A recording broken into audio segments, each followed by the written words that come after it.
Hello and welcome back to the Arsenal Ramble, as ever hosted by myself, Dom, and my co-rambler, Dave. Now, in today's episode, we're going to be focusing on our massive away win this evening in the North London derby and how everything unfolded during that match. But before we get into all of that, Dave, I've got two questions for you. The first being, how are you doing? And the second being, what colour is North London? Well, that one's an obvious red. But yeah, absolutely buzzing. Obviously, in the previous pod, we were talking about this game, talking about how nervous we were and how it's inevitable, really, that those nerves are always going to be there, no matter how confident you were. We obviously were very confident. And our confidence has obviously been proved right because of the beautiful win. So yeah, I'm obviously buzzing. How are you, mate?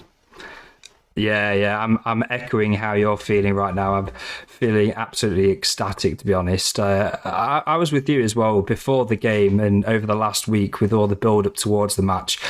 I was just so nervous because after looking at the stats that we spoke about in the last podcast, where in the last 5 games we'd had, I think it was 4 losses and a draw away at Spurs, it really didn't bode too well for us. And we never really seem to even have great performances away there. It's not the fact that we're just not picking up points, it's the fact that we don't even tend to play well. We seem to always collapse and fall apart, like get red cards, and they tend to get a penalty. But yeah, so absolutely elated to be able to get the 3 points today and break that curse that we've had away at Spurs and get the double, which is the first time in how long? 2013-14 season, I believe, is the last time we did the double. I think, coincidentally, I think Mikel Arteta was in that team, wasn't he? I'm pretty sure they asked him in the pre-match interview.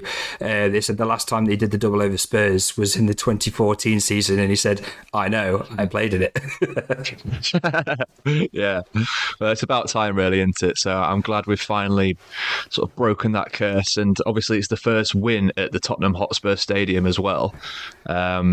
So yeah, absolutely buzzing. Should we talk about the team sheet before we delve into the match? Any surprises, or was it pretty standard for you? Yeah, I think the team sheet was pretty much as expected. The only query before the game was whether Saka would be fit or not after he went off injured in the last game. But yeah, as soon as the teams got released, you sent me a screenshot of the team saying Saka's in, he's playing. So yeah, we're absolutely buzzing with that. And I think this is our strongest 11, plus or minus Jesus. I mean, there's an argument either way with that, but we won't get into that. But yeah, you'd say this is probably our strongest 11 of the personnel that we've got. So I was really happy with the team sheet. What about you? It was exactly the team I wanted, and that this is the starting 11, isn't it? Like you say, Jesus probably would come in for Nketiah if he was fit. But I think Eddie's shown that over the last few games that he's played since Jesus has been out, that the team's not really been affected, has it? He's deputised very well, I think, anyway. He's obviously scored 4 in 4 before this game, so he's in good form coming into this game, and I was really happy with the team sheet. Yeah, okay, so let's jump straight into the first half then. We won't waste any time because we want to get our teeth stuck into this, don't we? So about 6 minutes in, Eddie Nketiah actually had a chance, didn't he? It was not the cleanest of strikes, but it was a mistake at the back for Spurs. Yeah, a bit of a mistake. Eddie tried to capitalise on it. It was a good save, actually, in the end by Lloris. It was sort of... I think Eddie could have done slightly better with it. It was probably one of our, if not the best chance of the first half. But,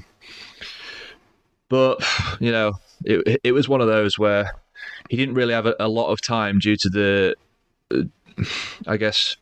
defenders getting back into position after the Reece initial error. So I don't think we can jump on his back too much for that miss. Yeah.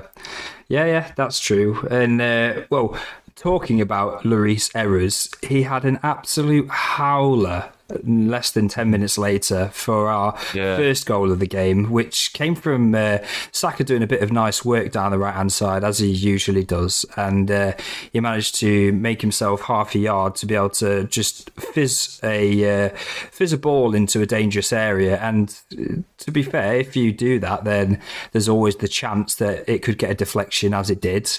And it kind of wrong foots Lloris, didn't it? I think initially you think it is a really, really bad mistake from Lloris, but after seeing the deflection, you do feel a little bit, well, obviously I don't feel sorry for him, but I mean, you can see why he's messed that up. But I think, if it was Ramsdale, he probably would have saved it on to next performance. But I was so glad that when we finally, when we scored so early in the first half, it kind of put my mind a bit more at ease. And you could see that the boys then were ready to just step it up to the next level. Yeah, and if you can remember in the previous pod, we did say, didn't we, that we thought we would get an early goal and put that pressure onto Tottenham, because we know they don't start games very well. We know that they're like a second half team, and we'll obviously come on to that a little bit later, but that is kind of how the game went. But going back to Lloris, he really does have that Spursy gene in him, where he does not rise up to the big games, does he? Because even in the home fixture earlier on in the season, he had a bit of a shambles in that game too. It's great to capitalise on that error. I do think obviously most keepers do comfortably pound that away. But it was good work from Saka. I think it was also helped by the fact that Sessegnon was really trying to show him onto his left foot.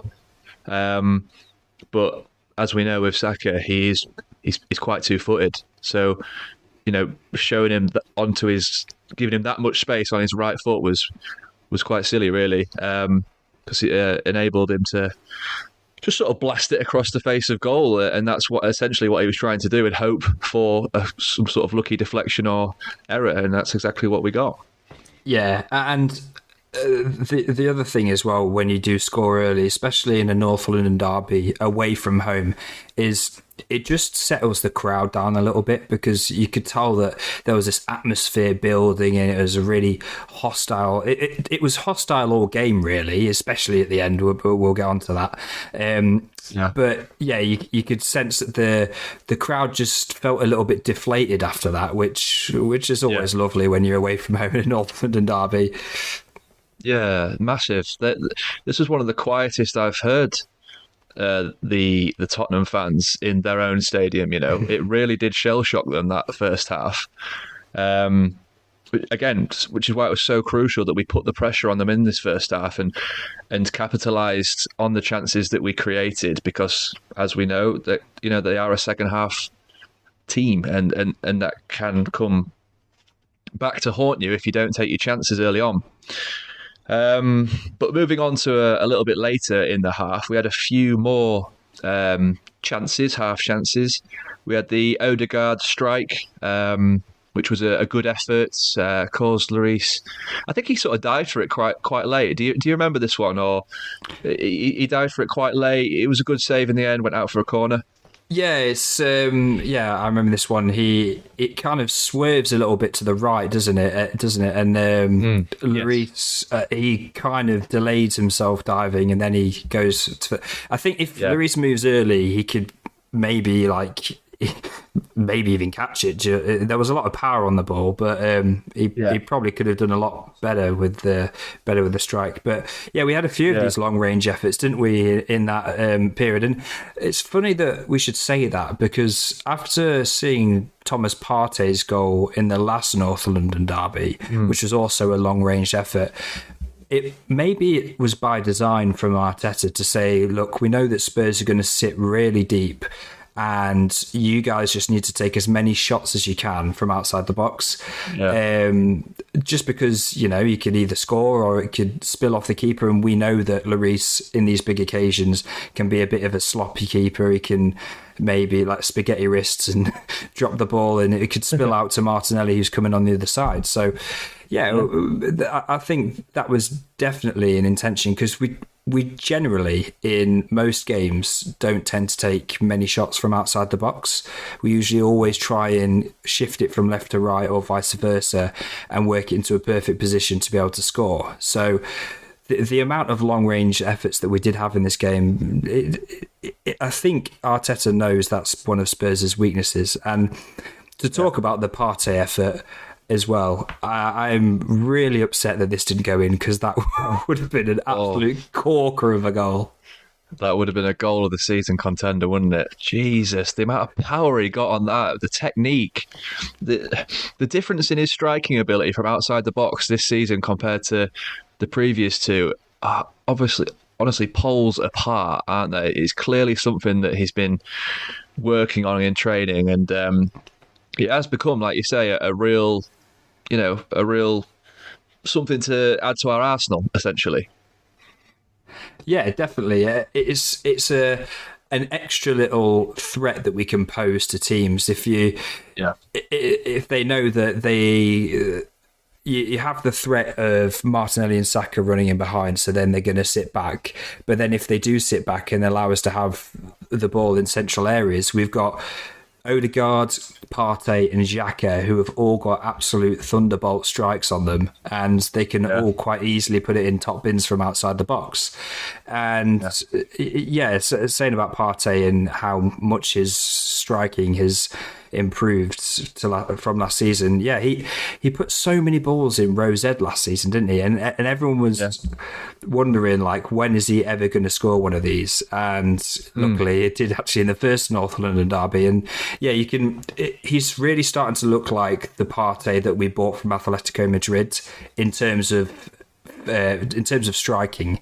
He's been a cracking player over the last couple of seasons in general, but he's really starting to bring that element into his game now, and that's great to see. But yeah, also talking about the shots from outside the box, not long after then, we managed to get our second, and that was from one of those three midfielders, Martin Odegaard. Now, it was very powerful, but I think it was more the placement on this shot that made the goal, really. Absolutely pinpoint accuracy into the bottom right hand corner, and no keeper safe in that. No, I think he was caught by surprise, really, at how much space he had, and there wasn't really that many men in front of him either.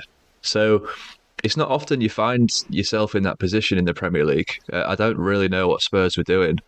They just couldn't. They were so hemmed in at the back from our sustained pressure that they were just getting deeper and deeper and deeper and more out of shape. And this really was the time that we capitalised on it, because, essentially it was like a really well-placed, guided pass in a way, wasn't it? Like, I know that's probably sort of butchering it a little bit. It obviously was a very good strike. But the thing with Odegaard is he has got that ability to really pinpoint, place where he shoots. He doesn't just smash at it, like some players do. And I think, I don't think Lloris had any chance of saving that, just because of the amount of space and time he had to pick his spot and finish. But yeah, it's another great goal from Odegaard, and he's just going from strength to strength. He's already beating his goals and assist tallies from the previous season, and we're only at the halfway point. So at the minute, he's the best player, the most informed player in the Premier League, in my opinion, without a doubt. Yeah, I completely agree. I was literally just about to ask you, do you think there is any other central attacking midfielder that's better than Martin Odegaard in the Premier League on current form?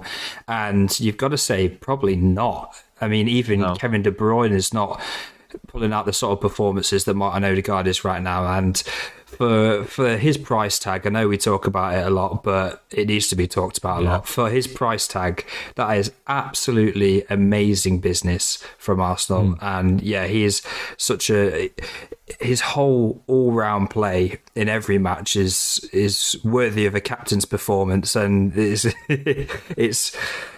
the fact as well, as you say, he's bringing goals to his game, because that was his only real criticism from last season.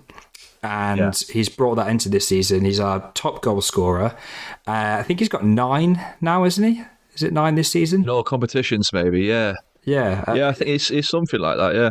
Yeah, so, he's not far off double figures. He's a top goal scorer, and he's playing every match, at least creating a few goals and scoring as well. So, yeah, he's great to have on the side.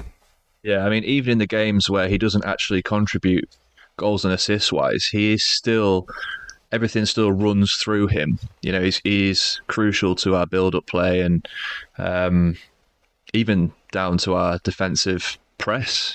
He's crucial to almost everything we do, and I'm so glad we gave him the captain's armband, because ever since sort of probably spanning back all the way to Patrick Vieira days, we've had captains that weren't really captains. They were just given the armband to try and almost persuade them to stay at Arsenal. If you think back to like Fabregas and players like that, we just sort of gave them it to try and keep them at the club. They weren't really out and out leaders, which I do believe Odegaard is in his own way. Yeah, and they always talk about this leadership group as well. If you hear them in interviews, they always talk about the group, and it's clear that we've got more than one captain at this club. I'm talking Xhaka, Zinchenko. That these are the guys that are his sort of co-captains, if you will. Yeah, it's really interesting that you say that about the whole just giving Arsenal players captaincies to keep them at the club, because I had quite a while ago already conceded to the fact that the captaincy didn't really mean a lot anymore, and it felt like being a player captain really had no influence like it used to. But it does really feel like Martin Odegaard's starting to bring that meaning back. And that's wicked. It's so good, like the Tony Adams days, and you've got like a real Arsenal through and through. And I know he's not always been at Arsenal, but it feels like he's been here since he was a kid. Do you know what I mean? He's got so much passion for the club, and he's a real winner.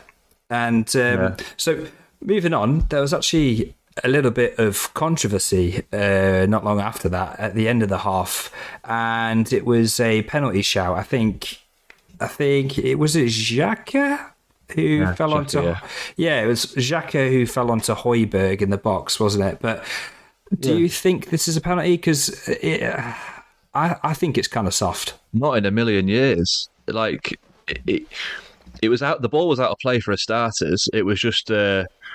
I think Xhaka had just sort of lost his footing, essentially, and just sort of stumbled backwards, fell into Højbjerg with very minimal contact. This would not hurt a child. Like there's no way that he's possibly hurt. He tried the Spursy dark arts, throwing himself to the ground and clutching his leg as if he'd been attacked, and for a split second, in fact, I'm pretty confident that the ref pointed to the spot. And this really had me, honestly, because going into the break at 2-1 it's a completely different game, completely different. And I just thought, this is the sort of thing that is inevitable. It's going to be a Harry Kane penalty for something that wasn't deserved. We had it in the last game.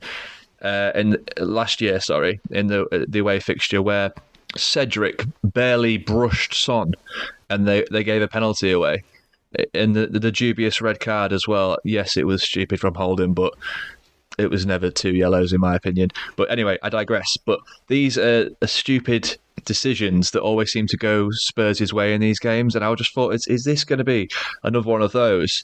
But then, before you know it, apparently VAR had looked at it and ruled it out almost instantly. I've never seen VAR work so quick. In fact, no one really knew what was going on. It was really, really, really, really strange. Yeah, baffling really that they really don't need more than 5 seconds to look at that and see that it's not a penalty. And there is contact, but that doesn't mean that it's a penalty. Do you know what I mean? Like, there's always going to be, it's a contact sport. There's always going to be contact. But the fact that Xhaka, he literally, I'm not even over exaggerating, he literally, with the slightest touch, touched Højbjerg, and then Højbjerg does look like he's been shot. And it's embarrassing for a professional footballer to be acting that way. And it's, if anything, it would be nice to see VAR get involved. And I know they can't give yellow card decisions from VAR, but to try and stomp this sort of thing out of the game, if they're going to look at it from one side, it would be nice if they could say to the ref, look, Højbjerg's made an absolute meal out of this. It's absolutely not it's absolutely not a penalty, and he should be punished with a yellow card. That, for me, would be fair. Yeah, and as a minimum, I would have expected the pundits at the halftime break to at least bring it up and just say how ludicrous it was, but it was just glossed over as if nothing had even happened. And that's why I really want to bring it up now, because I do, this sort of thing, it's embarrassing. Honestly, they're trying to cheat. Essentially, it's cheating. And they get away with it so often. We always see Harry Kane digging his elbows into players when he's going up for the ball and things like that. I think he's started to not get away with that as much. But yeah, there's such an annoying team like that try every single trick in the book to get these decisions. And I'm so glad that they did not get that their way, because that really would have frustrated me. Yeah, me too. And it's nice to see that Spurs finally didn't get a penalty sharp decision in the North London derby. So just before the end of the half, actually, Harry Kane had an effort on goal, which was quite smartly saved by Aaron Ramsdale. I think this was it was brewing for Ramsdale's second half performance from this moment onwards. It was a sign of things to come, really, wasn't it? Yeah, I think this effort from Harry Kane resulted in the corner that eventually leads to this penalty hoo-ha. So it was all caught up into one. But yeah, it was a smart save from Ramsdale. One you'd expect him to make. Don't get me wrong. But again, a goal at that point in time would change the whole dimension of the game. So yeah, it was a crucial save nonetheless. Yeah. Okay, so should we jump into the second half then? It was a bit of a tale of two halves. I feel like in the first half we were completely dominant, and we were a bit unlucky to come out with not more than 2 goals. Sorry, but yeah, we were actually under pressure for the start of the second half, weren't we? Oh, massively. I would say up until around the 60th minute, we really had to dig in and defend well. There was the sloppy passing at the back that I think it was from Martinelli mainly that resulted in the Kane effort. Again, another save you'd expect Ramsdale to make, but a good save nonetheless. But then I think a couple of minutes later, probably the best save of the game, where Sessegnon was put through from Kane. Kind of a one-on-one with Ramsdale, but under pressure nonetheless. And he made a really smart save with his legs. Almost that scissor-like motion that keepers do when they go down to ground. Most notably, David De Gea does it a lot. But yeah, it was a really, really well-saved goal with his foot. So, we managed to ride our luck there. Yeah, he just manages to flick it with his toe, doesn't he? It looks like it's going to the far post, and he definitely needs to make that save because it's going in. And he just flicks it and puts it wide. But yeah, I think we've been talking about Ramsdale, talking about his form since the World Cup and beforehand, and how he hasn't actually been tested too much in terms of saves recently. And I think they've pretty much just thrown all the efforts into one game for him today. And he dealt with all of them spectacularly. It just shows you that we do have a top quality keeper there, and he can actually win you games sometimes by himself. I know we had a great attacking performance in the first half, but there is two sides to the game. There's attacking and defending, and your goalkeeper is that fifth defender in that back five. So yeah. He had a really good game and definitely worthy of the man of the match today. And yeah, all of the saves were absolutely spectacular. Yeah, I think especially that Sessegnon one and the Son chance early on in the first half, shortly after we scored the Eddie Nketiah goal. They were certainly two key moments in the game where he pulled out brilliant saves to keep us in the lead. Because going down, going back in at 1-1 or whatever, really does pile the pressure on for the Arsenal lads. So yeah, I think I have to agree with you with the man of the match there, because there has been a bit of a debate over it. I think even in the pundits after the game on Sky Sports, Paul Merson and Jamie Redknapp were talking about how they don't think Ramsdale should have got the man of the match because it makes it look as if Tottenham were all over us and we only won this game because of Ramsdale.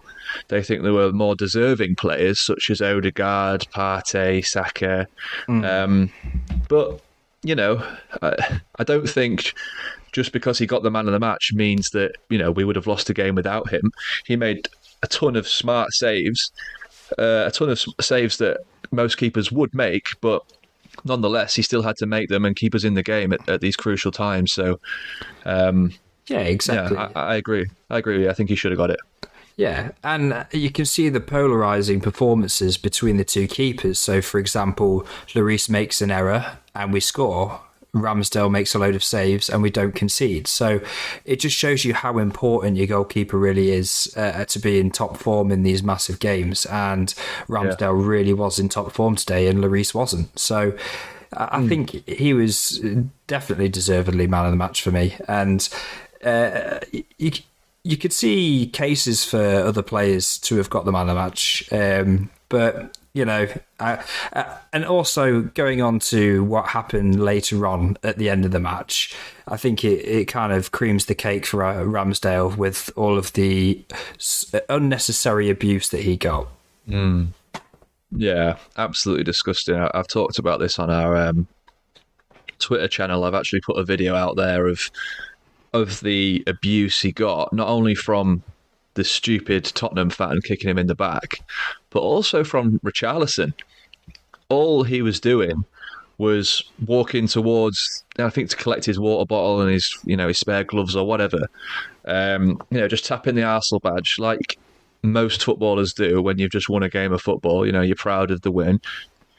And that is part of Ramsdale's game as well, isn't it? He likes the banter side of it. He likes to wind players and fans up, and he was pushing him about, pushing him in the face.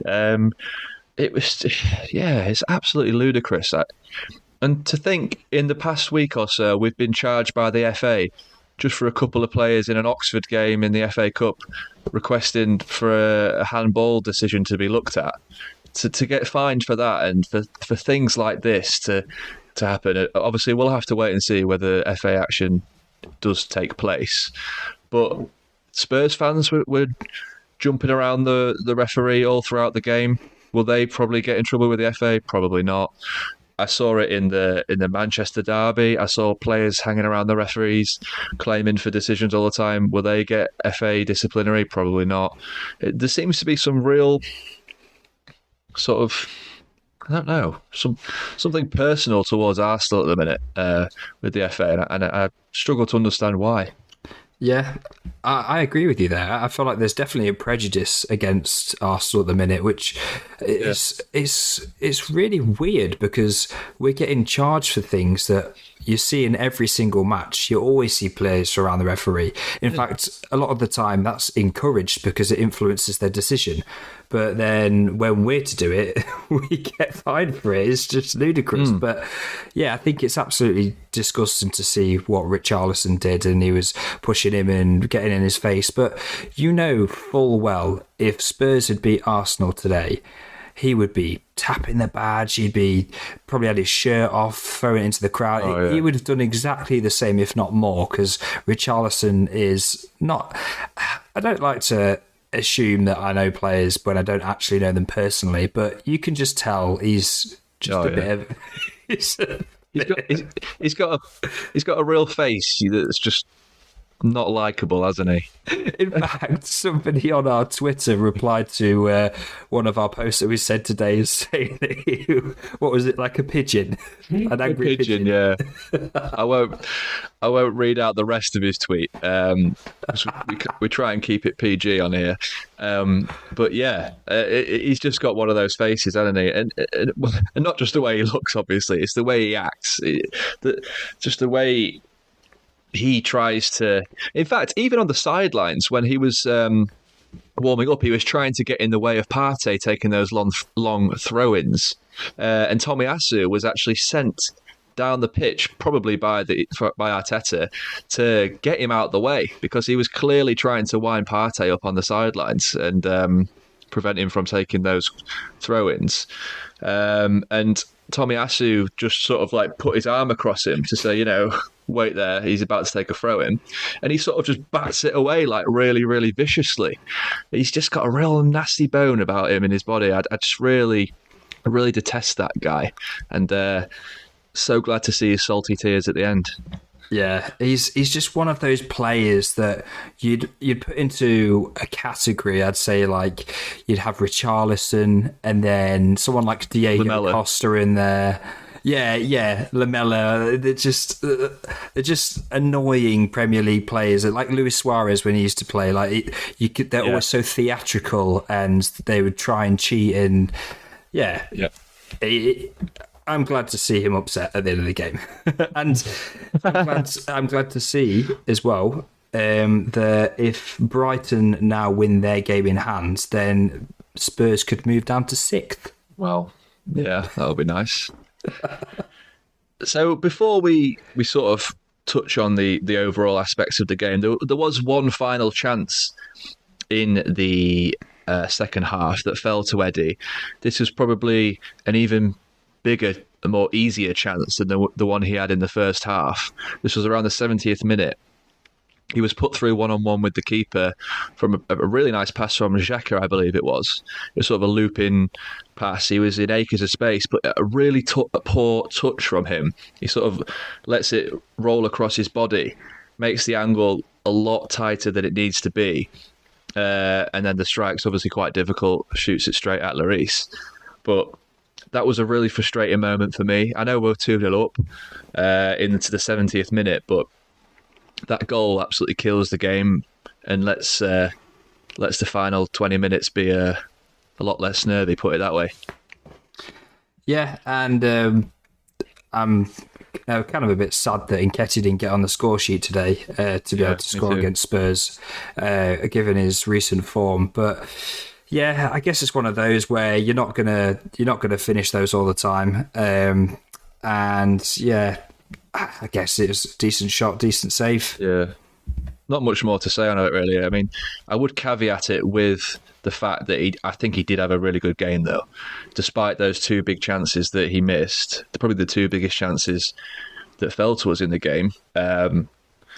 He did miss, but his overall play was actually really well. He was linking up well with the players around him, some really sharp movements, and I think he did bring others into the game, especially Saka as well. He was working well with him. So I think, to be honest, I don't think anyone in the Arsenal team can come out of that game thinking they didn't give it their all. Everyone had really, really good performances. Even players like Ben White that haven't really got a mention. Solid. Even when coming forward, he was swinging crosses in. So yeah, it was just a really, really, really good day at the office, and I would probably say one of the best performances all season, especially the first half. It was absolute total dominance. Yes, they were poor, but we're away at Tottenham. It's their ground at the end of the day. We was absolutely all over them for the full 45 minutes. Yeah. And in the second half, we really did manage the nerves well, defended really well, kept their dark arts, like we were saying earlier, at bay, and really controlled the game. Yeah. Yeah, I completely agree with you there. And one thing that I was going to say about this whole weekend in general, to be honest, of football, is it really does feel like this is the point where we start to kick on and we start to believe, because I think we can genuinely believe now that we're going to be in for a title race. And I think with the fact that Man City lost to Man United, and then the fact that the last game of the weekend we beat Spurs at their ground and made it so that we were 8 points clear of second place. It really does now look like it's on.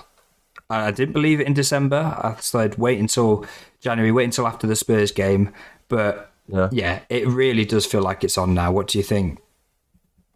I do agree, but I also think with our next game being against Manchester United, the one team that we've not managed to beat this season, I think we beat them at home at the Emirates. We obviously go on to 50 points with 19 games played, bang on halfway. They're obviously mounting a bit of a charge at the minute. They are picking up points.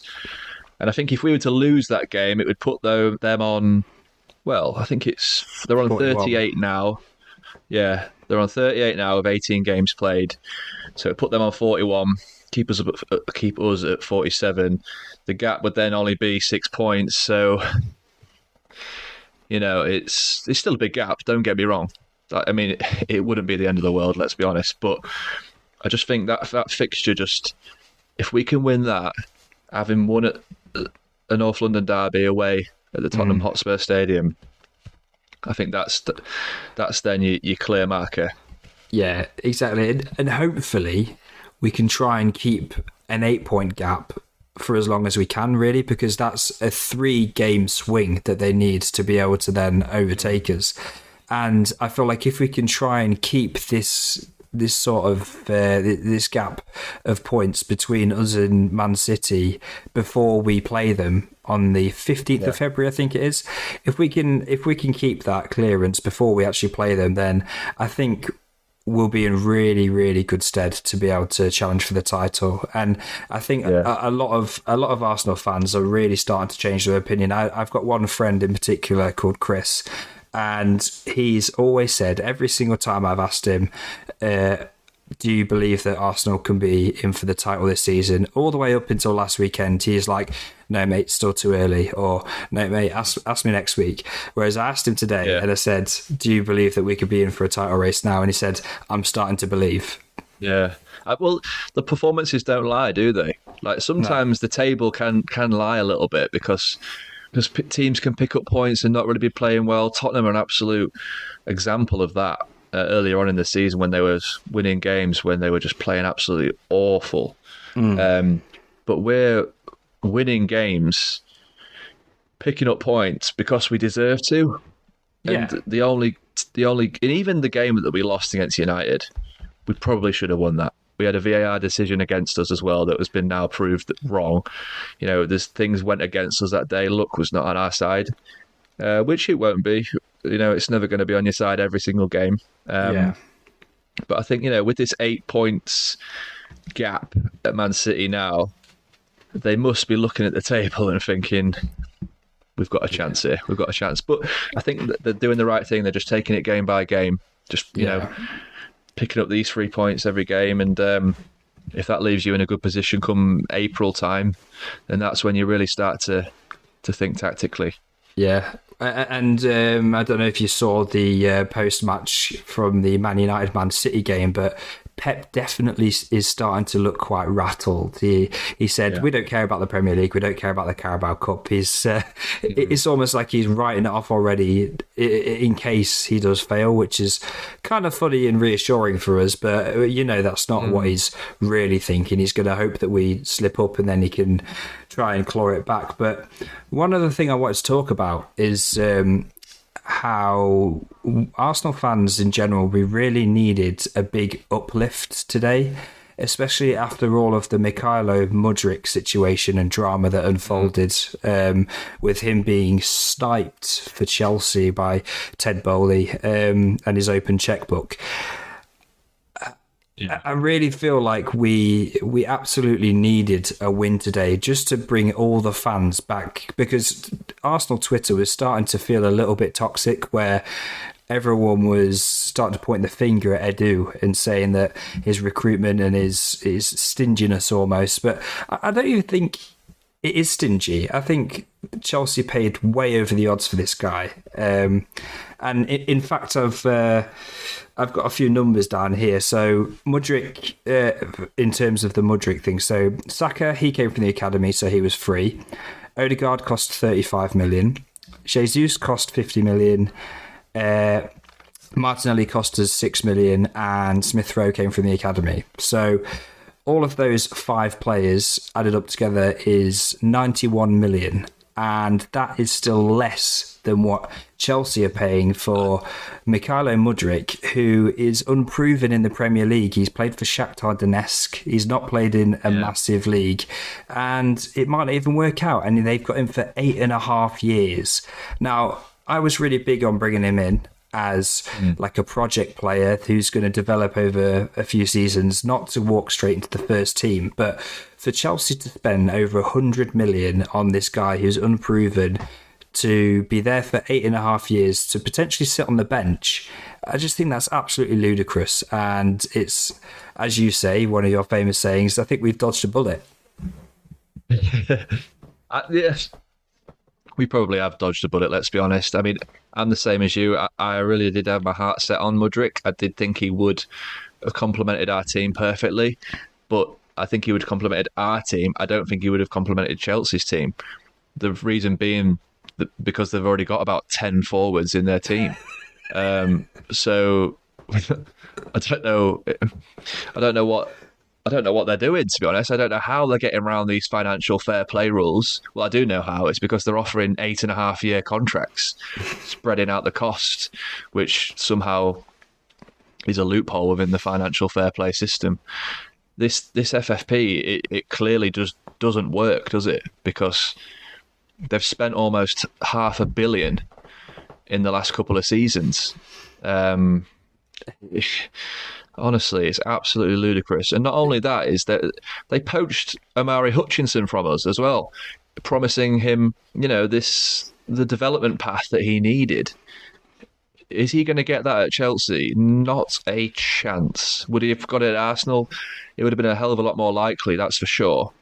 But yeah, I mean, going back to Mudryk, yeah, I am really disappointed because I did have my heart set on it. But with those numbers quoted, it's an absolute ludicrous fee to be paying for someone that's had a handful of games in the Ukrainian league.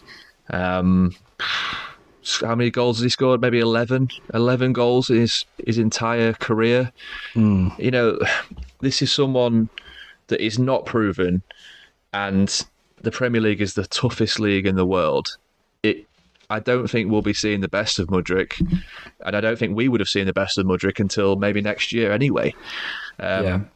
So it's disappointing, and I do hope that we do have a plan B.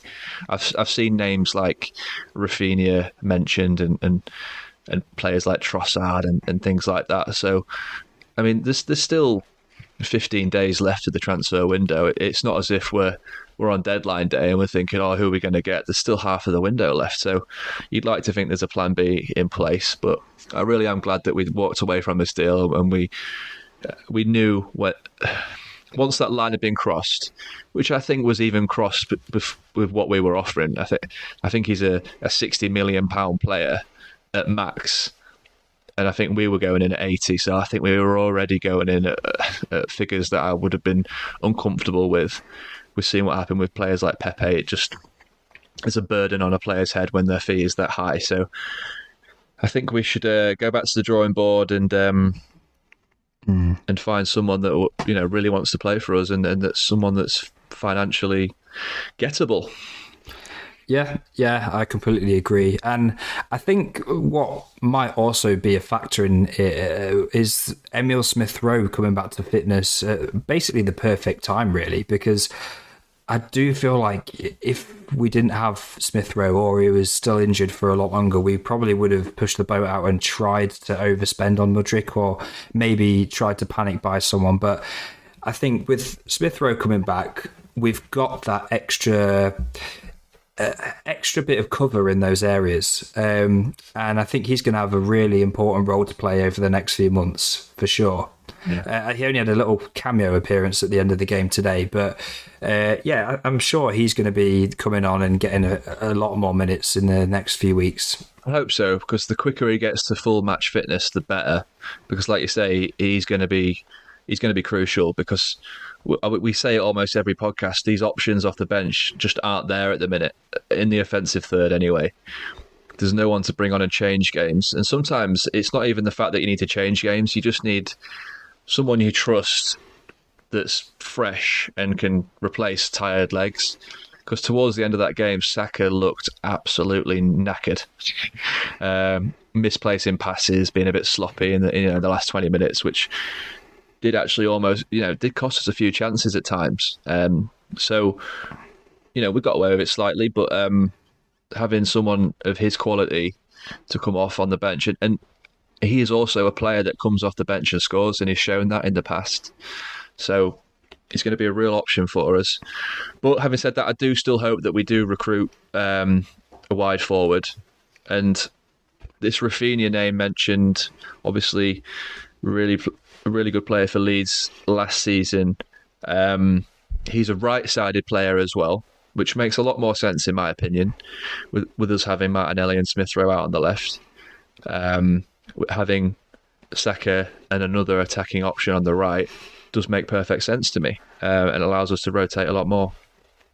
Yeah. So would you be inclined to recruit someone for the project itself, or given the position that we're in and we're looking at having 4 months to be potentially winning the title, would you maybe go against our philosophy and just get a ready-made backup player? For example, what we've been doing recently is getting like 22, 23-year-old players who are going to be really decent players, and they've got such a high ceiling for the next few seasons. Do you think now is the kind of time when we're in this position where we literally just need some backup for the next few months to go, maybe we should look at a Zaha or a player who's got who is quality and can bring quality to our team, but just to help us get over the line? Or would you...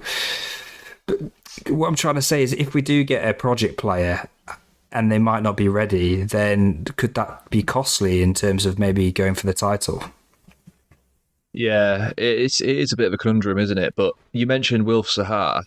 I would go for him, for the right fee, because he's an aging player now. He's pushing his 30s, if not in his 30s already. Okay, well, he's a left-sided player at the end of the day, but he does also play as a number 9 for Palace sometimes. So there's also that versatility there with Zaha. Yeah, he's only got 6 months on his contract, though, hasn't he? Yeah, exactly. So I don't, they're either going to lose him for free or they accept a fee. It's hard to say a random fee, isn't it? And so that's what it will cost, because it's up to them at the end of the day what that fee is. That them having Zaha in the team could be the difference between them getting Europe, or it could be the difference with them avoiding relegation. Who knows? Come the end of the year, so it could mean millions to them. So it's a difficult one, but someone like Zaha, who's already Premier League proven, one of the better wingers in the league, without a shadow of a doubt.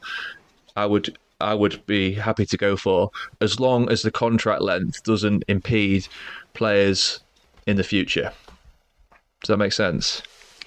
Yeah, yeah. So I think what I was trying to get at is maybe like a 6-month loan just to help us get over the line.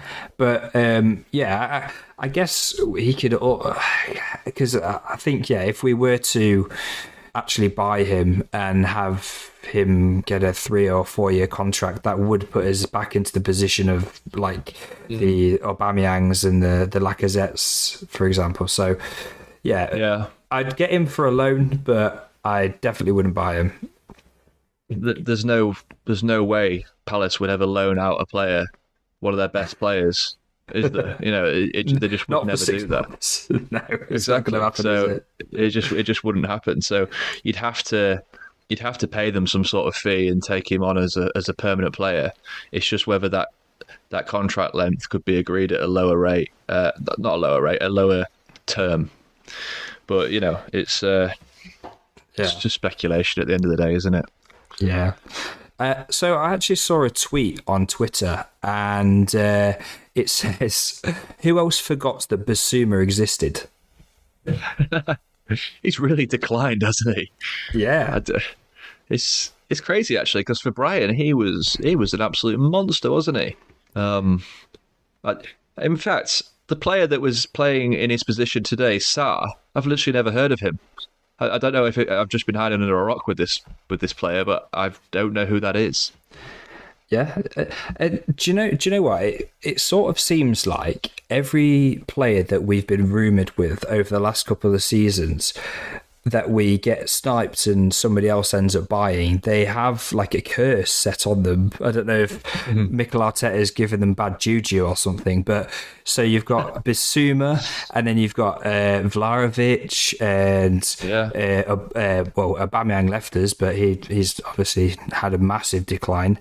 And there's just countless examples of players that haven't gone to us, but they've had really tough times afterwards, and it's really nice to see that. If you don't want to be part of us, then you best suffer. Yeah, and also the Brazilian central midfielder from Sao Paulo, Danilo, I think he's called. We've been heavily linked with him the last few windows. I think it's obviously one that we've decided to pass up on. Probably the right decision with the fact that we need someone ready-made, not a promising player, because we've already got those in midfield, like with Lokonga and players like that.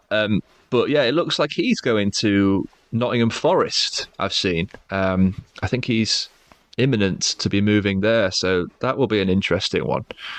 Maybe one to keep our eye on. It will be interesting to see how he performs in the Premier League, that's for sure, because that's always the real test when you come from a different league, a slightly lesser league, to see how they adapt and if they can really perform. And we can maybe even try and snipe him a season or two if he's available. But I think that's going to pretty much round up everything for today, unless you've got anything else to add. No, nothing more really, just apart from let's hope that they can use these next 7 days to recuperate, rest, and get ready for this really important game against Man United at the Emirates a week today on Sunday. Exactly. So to round up, we've got 3 points away from home at the Tottenham Hotspur ground in the North London derby. We now sit 8 points clear at the top of the Premier League. And is that just not the best thing to hear on a Sunday evening? So we'll see you next time for the Man United game. See you later. Take care, guys. Bye.